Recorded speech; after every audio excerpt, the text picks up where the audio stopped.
The last place I wanted to be was Frostnipistan. This One's Wife. With love, Meghan, episode 1.6. Hello. Well done. You've lasted this far. You've shown fortitude. Well, we're in the home straight now, thank goodness, and we're now onto some baking. This One's Wife begins with the admission, baking is not my favourite thing, but I will do it for one of my favourite people.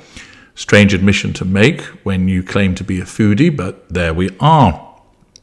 So bring forth the sugar and the flour and the baking powder and the salt and the milk and the olive oil and 4 eggs, and do some whisking, add some lemon zest, 3 tablespoons of honey, and she's creating the cake mix. Daniel seems to have disappeared, whether it's because he's not needed or that his observations, which are simply there as to play the yes man to This One's Wife, become grating, we don't know. Maybe he has had a bit of a setback, overcome with the essential oils that has caused him to have a fit of the vapours, so he's had to retire to his bed. This One's Wife puts the cake mix in 3 tins and pops it in the oven and then says it's time to make a glaze. Now, what's interesting here is that previously she said somebody else had done the baking of the cake and not her, yet here we see her doing it. So either there's a continuity error or a lie or, well, who knows what. But it does appear that she actually has done the baking. The sponge, when removed from the oven, though, doesn't show any steam or show any sign of heat. And who knows which take it has been, and it's just left in an oven that's switched off so that she uses an oven mitt and stages the removal of it. Maybe the heat would mess with her makeup. Maybe the heat doesn't look as good when it's being filmed. Maybe it's just one of those quirks that conventional chefs utilise as part of making it look good for television. But either way, what's quite apparent is the fact that she wasn't actually removing something that was piping hot from the oven. All of a sudden, Daniel reappears. Perhaps his fainting fit as a consequence of being overwhelmed by the scent of lavender has passed him by now. And back he comes. I'm sure that he's going to provide us with some perceptive insights with regard to the whole process of cooking and baking and decorating cakes. This One's Wife explains, I did the heavy lifting for us. Yeah, because it is very difficult making cake mix. After all, you need sugar and flour and baking powder and salt and milk and olive oil and 4 eggs and whisking. Whew. What an absolute centurion she is. What a trooper to get through all of that. Well, she explains now we do the artistic, and it's necessary to level the layers. This One's Wife explains that she's going to do this because knives are not your friends, and she laughs in derision at Daniel, who wounded himself trying to cut some tomatoes earlier. At this point, we need to be reminded of the fact that This One's Wife had a grand wedding, because Daniel offers, you said lemon and it made me think of your wedding cake, even though it turns out to be elderflower. Oh my God, yes, cries This One's Wife, and we get a flashback to a picture of her wedding cake. Fascinating, and more padding. This One's Wife then tells us, you know what it is, she's beautiful on the inside. To which Daniel laughs, clearly some kind of in-joke between the two of them. She then explains that she has a bakery hack for us, and this amazing piece of insight is to cut the tip off a plastic bag, so you don't need a piping bag, your plastic bag becomes the piping bag. Brilliant. Daniel, as scripted, stands there looking absolutely amazed. In fact, that is his default setting in the course of this show, is to basically look amazed by the talents of This One's Wife. As ever, it's all about ensuring the narcissist looks good. This One's Wife then tells Daniel that the icing is the cement, and the manner by which she talks to him, it's as if she's talking to a small child, which is hardly a surprise with regard to the patronising behaviour of This One's Wife. This one's wife then brings forth the jam. Yes, and she tells us that it's good old homemade raspberry preserve. You might tell us that's the case. I don't believe you. Daniel, again, as scripted, explains as he takes cheekily a mouthful of jam, "Sorry, I just had to do this. Oh my God." This one's wife explains, "Those are berries from the garden." It's so forced, it's so staged, it's so performative. Daniel just willingly goes along with it, perhaps delighted to have some attention from this one's wife, blind to what she actually is. This one's wife then, as she's starting the decorating process, tells us that there is something really satisfying about a cake that is bare on the outside, but she's so beautiful on the inside. Yeah, whatever you say. Daniel agrees, going, And then she says, and this is probably not the first time that she's ever said this, and you don't know how good she is until you go deep. Yeah, well, so her house flashback there for her. Daniel adds, somewhat eerily, nobody knows your business until you cut them open. I'm kind of warming a little to Daniel with remarks like that. Anyway, outside they go, and it's back to the candles, which demonstrates that they appear to have two buildings that they shuttle between, one for crafting or one for cooking and baking. How convenient. This one's wife explains that her only basis of knowledge here is the candles at home, and what you've looked at on the internet. This one's wife asks, shall I put a label on it? She's obsessed with labelling things. Corey's candle, which is Daniel's partner, come home soon candle. And then they're back to the cake. And she says, I'll make you some tea. And then they decorate the cake. And she tells us that she had a vision for this cake. She gets some lemon and ginger for the tea and adds some honey and turmeric. And she said that it's going to be a healing elixir. This one's wife remarks about whatever brings you joy in response to something said by Daniel. And once again, this is indicative of her overuse of the word joy. They then go outside. And they take with them a slice of cake and a cup of the tea. And it has to be said, the cake does look jolly nice. It's nothing groundbreaking, but it's not burnt, and I'm sure it was very tasty.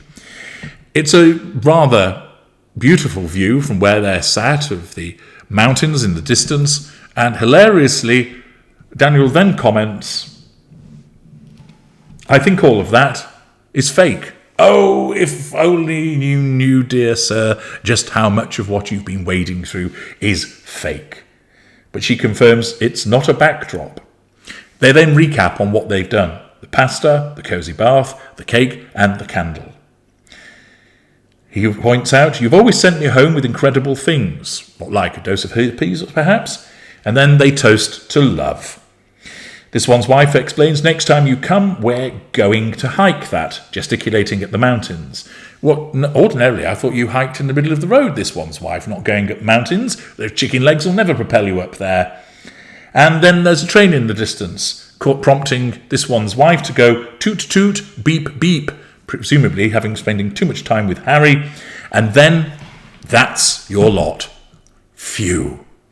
It's worth pointing out, in the closing credits, the first one is executive producer, Meghan, Duchess of Sussex. Yep.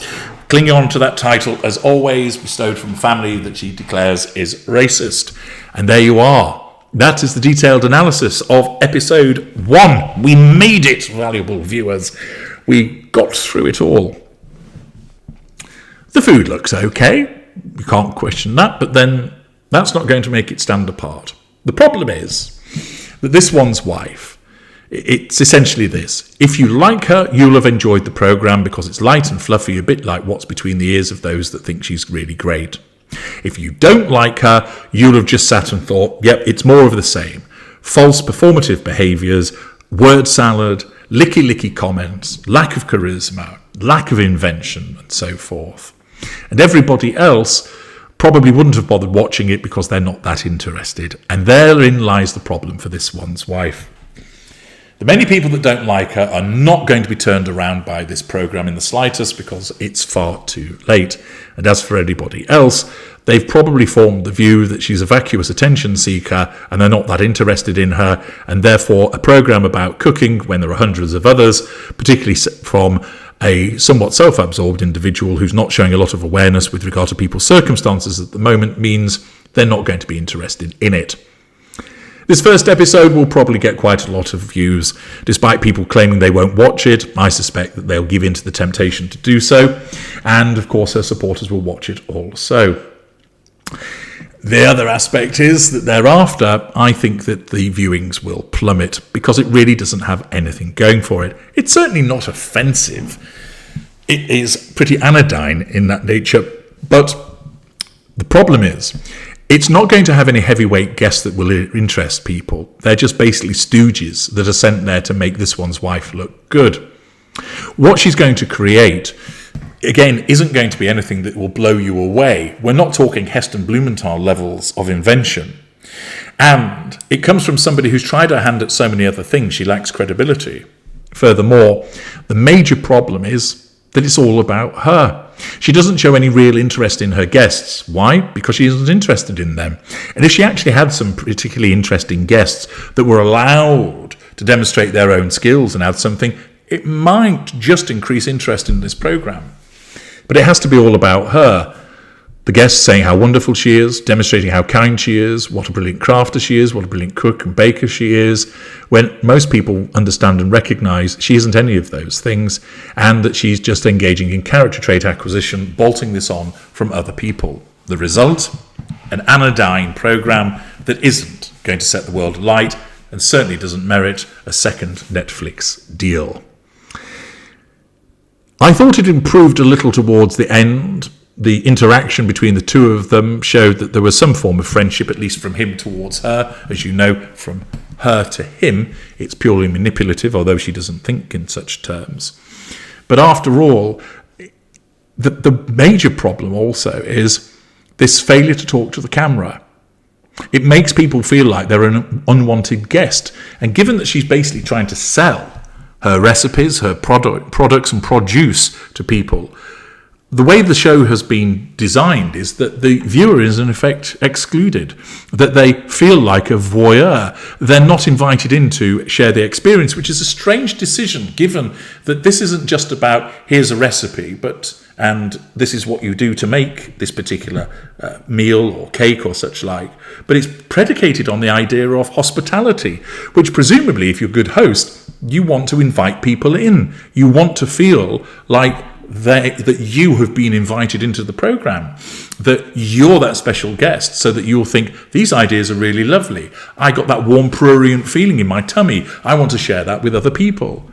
But the absence of charisma, the absence of engagement with the viewer, which is something she fails at regularly. Think about when she launched ARO. No engagement with the followers, no content creation.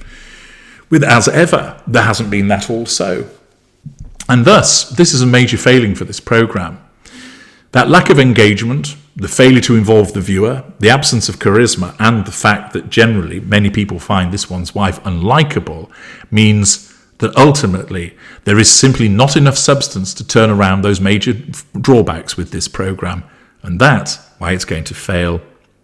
Well, having endured that programme, there are 7 more episodes, and I can tell you you're not going to get the level of detail that I've given you in relation to episode 1. I simply haven't got enough people to torture to get through that.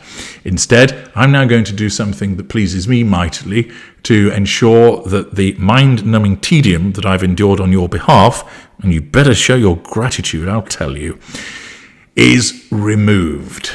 But it was worth reporting on. Her narcissism, of course, was evident as always, and it demonstrates that, yet again, something that she's involved with will ultimately fail. I'm H.G. Tudor. Thank you for enduring this with me.